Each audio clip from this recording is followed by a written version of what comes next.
बिस्मिल्लाहिर्रहमानिर्रहीम। अस्सलाम वालेकुम। 15 फरवरी का आगाज़ हो गया है जुमेरात के दिन का। इस वीडियो में बहुत अहम एक इशू उस पर बात करेंगे। देखें, इमरान खान साहब ने बहुत जारहाना हिकमत अमली अपनाई जेल बैठकर, और उनकी वो जारहाना हिकमत अमली कामयाब हुई। उनकी जारहाना हिकमत अमली ये थी कि बार बार एक ही चीज़ के गिर्द उनका बयानिया घूमता रहा, उनकी बात घूमती रही, और वो ये थी कि 8 फरवरी को जाकर वोट डालो, वोट डालो, वोट डालो। अब लोगों ने जाके वोट डाला तो उससे हुआ ये कि बहुत बड़ा अपसेट हो गया। अब देखें, हम जब देखते थे, जब हम ये 4-5 सहाफ़ियों की बातें सुनते थे जो कहते थे कि इमरान खान को 35 से ज़्यादा सीटें नहीं दी जाएंगी, तो हम ग्राउंड पे जब देखते थे कि इमरान खान 2 तारीख अक्सरियत लेने जा रहा है, और हम ट्विटर पे भी ये बात बताते थे, यूट्यूब पर भी बताते थे, मुख्तलिफ मुलाकातों में भी ये बात करते थे, तो फिर हम बैठ के ये सोचते थे कि यार ये कैसे ये होगा कि PTI को 35 सीटों पर महदूद कर दिया जाएगा। तो उसकी हमें रीज़न ये बताई जाती थी, और ये जब ये सहाफ़ी जो ये कहते थे कि 35 सीटें PTI लेगी, तो रीज़न ये बताई जाती थी कि जनाब एक तो ये है कि PTI के उस दिन इलेक्शन वाले दिन इनसे इलेक्शन डे मैनेज नहीं होगा, इनके पोलिंग एजेंट नहीं होंगे, इनके बाहर कैंप नहीं होंगे, और इनके लोगों को जो आवाम हैं, लोग हैं, उनको निशान नहीं पता होगा, और कंफ्यूज भी होंगे। बैलेट पेपर लंबा चौड़ा होता है, और उसके ऊपर PTI के 3-4 लोग होंगे, 3-4 लोगों के नाम होंगे। मिसाल के तौर पे जो मेरा हल्का था, वहाँ पे PTI के कोई 5-6 में लोगों ने कागजात जमा करवाए हुए थे, तो अब कई लोग ज़ाहिर है किसी और प्रोमिनेंट बंदे का नाम देख के उस पर मोहर लगा देंगे, इस तरह का था। फिर ये था कि PTI वाले मायूस होकर नहीं निकलेंगे, खौफ की वजह से नहीं निकलेंगे, और पूरी इस कैलकुलेशन के बाद ये था कि नून लीग के बहरहाल वोट बैंक उतना ही होगा, नून लीग अपने लोगों को निकालेगी बाहर, और PTI का वोटर नहीं निकलेगा, और इस तरह से नून लीग जीत जाएगी। लेकिन इमरान खान को पता था कि निकलना है, निकलना है, निकलना है, और इमरान खान के कहने पे लोग निकले। अच्छा, ये जो आपको टर्नआउट बताया जा रहा है ना कि 47% है, 48% है, इसमें आपने एक बात जहन में रखनी है कि ये 90% वोटर PTI का निकला है, नून लीग का वोटर तो निकला ही नहीं है। और वो 2 वजूहत से नहीं निकला। एक नहीं निकला वो जो कारकर्दगी थी नून लीग के 18 माह की, जिसमें तबाही और बर्बादी उन्होंने फेर दी, महंगाई, तबाही, बर्बादी, और लोग खुदकुशियों पर मजबूर हो गए PDM की वजह से। दूसरा इस वजह से लोग नहीं निकले कि नून लीग तो मुसलसल ही बताती रही कि साड़ी गल हो गई, हमें ही जितवाना है, हमें ही जितवाया जाएगा। और नून लीग के जो उम्मीदवार थे उन्होंने भी कोई खातिर खा कंपेन नहीं की, क्योंकि वो ये समझते रहे कि इस्टेब्लिशमेंट जाने और उसका काम जाने, हमें तो इस्टेब्लिशमेंट ही जितवाना है। उन्होंने वोटर निकाला ही नहीं है। इस बार नून लीग के लिए इन्वेस्टर भी इतने ज़्यादा नहीं थे, जो लोग इन्वेस्ट करते हैं वो भी नहीं थे, क्योंकि एक अनसर्टेनिटी सी थी, इलेक्शन होते हैं नहीं होते, और पता नहीं कि हुकूमत आती है नहीं आती, क्या होगा क्या नहीं होगा, इस तरह से। हाँ, कुछ हाउसिंग सोसाइटियों वालों ने अरबों रुपया, करोड़ों रुपया नून लीग पे लगाया, और अब आप देखेंगे जैसे इनकी हुकूमत बनेगी पंजाब में और इधर वफाक में, तो 2 नंबर हाउसिंग सोसाइटीज़ को बहुत ज़्यादा नवाजा जाएगा, और सही वो लोगों को लूटेंगे वो हाउसिंग सोसाइटियों वाले। लेकिन शहरों देहातों में हर जगह उस तरह से इस बार इन्वेस्टर इनको नहीं मिले। अब नून लीग ये समझती रही कि हमें इस्टेब्लिशमेंट जितवाएगी और कोई मसला नहीं है, डब्बे हमारे भरे हुए होंगे। अच्छा, उससे ये हुआ कि नून लीग का वोटर निकले ही नहीं, ना उन्होंने निकाला। PTI का वोटर भरपूर निकला। अभी भी PTI का 1.5-2 करोड़ वोटर मुतासिर हुआ है, क्योंकि इलेक्शन डे के ऊपर मोबाइल सर्विस भी बंद कर दी गई। लेकिन PTI की एक अमली कामयाब रही कि पहले से उन्होंने कहा था कि 8300 पे मैसेज करें, पर्चियाँ बनाएं, ये सारा कुछ होता रहा, और इमरान खान के फेसबुक पे मैसेज करें, वहाँ से डिटेल्स आ जाएंगी, सारा कुछ हो गया, और उसकी वजह से PTI का टर्नआउट तो बहुत ज़बरदस्त रहा। नून लीग के लोग निकले ही नहीं, और किया क्या गया कि हर जगह पे कोई 80-80, 90-90 हज़ार वोट जो है वो नून लीग का बढ़ा दिया गया, PTI का कम कर दिया गया।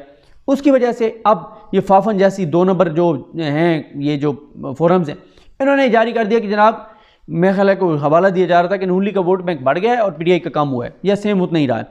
नहीं, ये वोट 2 नंबर का जो नून लीग का बढ़ा है उसके मुताबिक नून लीग का वोट है, वरना नून लीग का वोटर तो निकला ही नहीं है। 15 से 20 सीटों पे नून लीग है इस वक्त, और वो भी बड़ा टफ कंपटीशन। बाकी तो 90% जो है वो PTI है। अच्छा, अब ये हुआ कि जब ये सारा कुछ हुआ और ये हारे, नवाज शरीफ मानसरा से हार गए, इधर से लाहौर से भी हार गए, यहाँ से तो चलो जितवा दिया गया, और फिर ये सारा ख़ानदान हार गया था, इनके मेन लोग हार गए थे। अब ये हुआ है कि ये दबाव में है।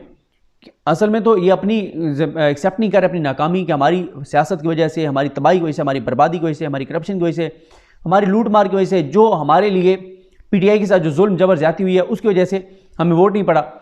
अब ये इस्टेब्लिशमेंट के खिलाफ बातें करना शुरू हो गए हैं, इस्टेब्लिशमेंट के खिलाफ ये बातें करना शुरू हो गए हैं। इस्टेब्लिशमेंट पर इल्ज़ामात लगा रहे हैं कि फ़ौज ने जनाब हमें हराया है, इस्टेब्लिशमेंट ने हमें हराया है, और उसका मकसद ये है कि नवाज शरीफ को माइनस करना था। वो नवाज शरीफ को वज़ीर-ए-आज़म नहीं देखना चाहते थे कि नवाज शरीफ आ जाएगा, डिलीवर कर देगा, कुछ लोग नून लीग के कह रहे हैं कि इसलिए इस्टेब्लिशमेंट ने नून लीग को, नवाज शरीफ को नहीं आने दिया कि नवाज शरीफ होंगे अगर काजी फैसल होंगे तो ये बड़ा लीथल कम्बिनेशन हो जाएगा, ये कोई ऐसी वैसी चीज़ ना कर दें, और नवाज शरीफ जो है वो शायद बहुत सारी चीज़ें जो SIFC और ये चीज़ों पे नवाज शरीफ ना होने दें और वो अपना वो करें, और इस तरह की बातें की जा रही हैं।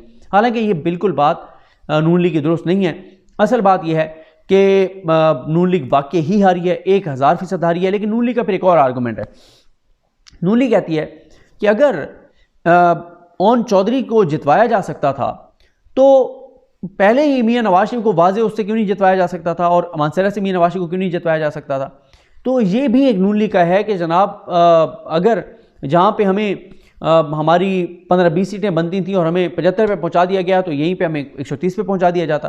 पैटर्न तो वही करना था। लेकिन नून लीग को इस बात की समझ नहीं आती कि चीज़ें अभी भी जो कुछ हुई हैं वो इतने बुरे तरीके से हुई हैं, इतने बुरे तरीके से एक्सपोज होकर और नंगे तरीके से हुई हैं कि उनका बहुत अरसे तक उनका एक असर रहेगा और उसकी वजह से ये सारी अनसर्टेनिटी और ये सारी चीज़ें रहेंगी।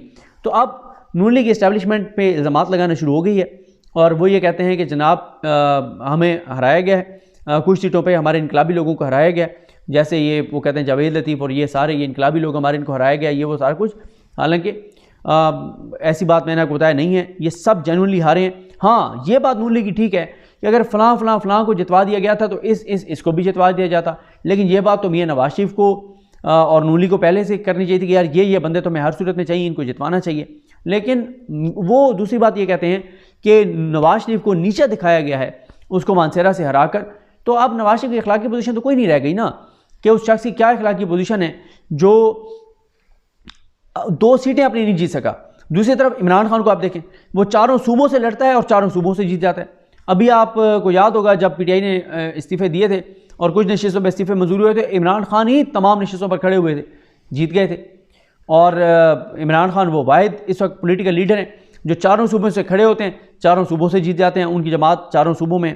तो अब फिर अभी देखें ना, नवाज शरीफ ने, खैर ये तो कामयाबी है नवाज शरीफ की कि मरीम नवाज की सूरत वज़ीर-ए-आला पंजाब ना बनती, लेकिन नवाज शरीफ ने कहा कि मैं हुकूमत ही नहीं लेता, जाएँ आपने जिसको देनी हुकूमत दें। और अगर नवाज शरीफ ना आते हुकूमत बनाने के लिए तो फिर असम्बली वैसे तहलील हो जाती, इलेक्शन दोबारा होते, दोबारा इलेक्शन भी अफोर्ड नहीं किए जा सकते, क्योंकि इलेक्शन दोबारा के ऊपर सिवाय PTI के कोई इस वक्त तैयार नहीं है।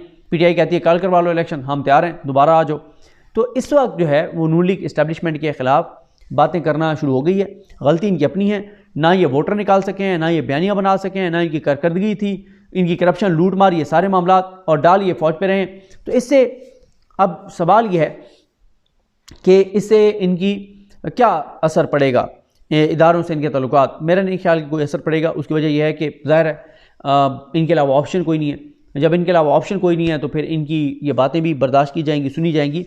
लेकिन है ये इनका ब्लंडर, ये ज़हनी दबाव में आ गए हैं। इमरान खान ने जो इनके ऊपर वार किया है जारहाना, उसकी वजह से ये दबाव में है और इनसे ये हुआ ब्लंडर है। ये जो बातें कर रहे हैं इससे इनको किसी भी मौके पे नुकसान बहरहाल को बड़ा हो सकता है। ऐसा नहीं है कि हर चीज़ को बहुत लंबे अरसे तक के लिए बर्दाश्त की जाएगी। और मैं आपको बताऊँ, फजल रहमान साहब की कुछ और भी मैं आपको बयानात बताऊँ।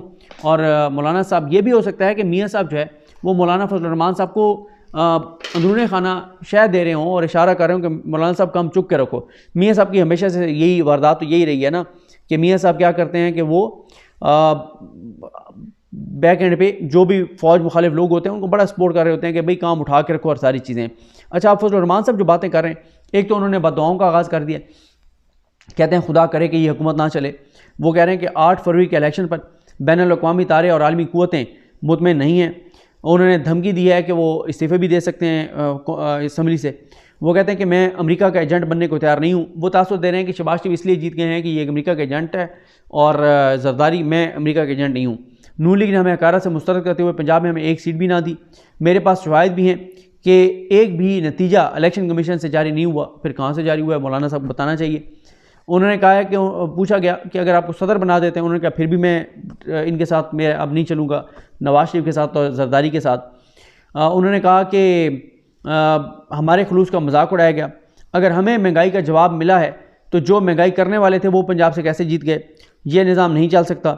16 माह की हुकूमत हमारे गले, अच्छा राना सनाउल्लाह साहब ने फिर जवाब दिया कि 16 माह की हुकूमत हमारे गले में डालने में मौलाना फजल रहमान का मरकज़ी किरदार था। मौलाना फजल रहमान की जमात की जो कारकर्दगी थी, इंतखाबी नतीजा यही आना था। किसको नहीं पता पता था कि मौलाना फजल रहमान की जमात के ग्राउंड पर हालात क्या हैं। तो ये सारी सूरत हाल है। मौलाना साहब कहते हैं कि मुझे एहसास है कि मेरे अंदर ज़मीर मौजूद है, तहरीक इंसाफ के साथ धांधली हुई है या नहीं, ये फ़ैसला उन्होंने करना है, मैंने नहीं। और वो कहते हैं कि हमारे खलूस का मजाक उड़ाया गया, क्या हम इनके मजाक के लिए पैदा हुए? हम इतने भी गए गुजरे नहीं, सीधे हो जाएं वरना मैदान में फ़ैसले होंगे। ये मौलाना फजल रहमान साहब ने कहा है। तो चीज़ें मैंने आपको बताया है कि नहीं, ये नून लीग के लिए ख़राब होती चली जाएंगी और ये हर जगह पंगा ले रहे हैं। मीडिया के साथ इन्होंने पंगा ले लिया है, अवाम के साथ इनका पंगा है, इस्टेब्लिशमेंट के ख़िलाफ़ अब ये बातें करना शुरू हो गए हैं, मौलाना से इनकी लड़ाई हो गई है। तो नून लीग के लिए चीज़ें ठीक नहीं हैं। और वो आप देखेंगे ये किसी भी मौके पे नून लीग ने खुद सरेंडर करना है कि हम छोड़ के जा रहे हैं हुकूमत, जिसको आपने देनी है दे दें, और फिर असम्बली वैसे ही तहलील हो जानी है। और अल्टीमेटली आना उसी ने है जिसके साथ अवाम है, जिसके अवाम नहीं है।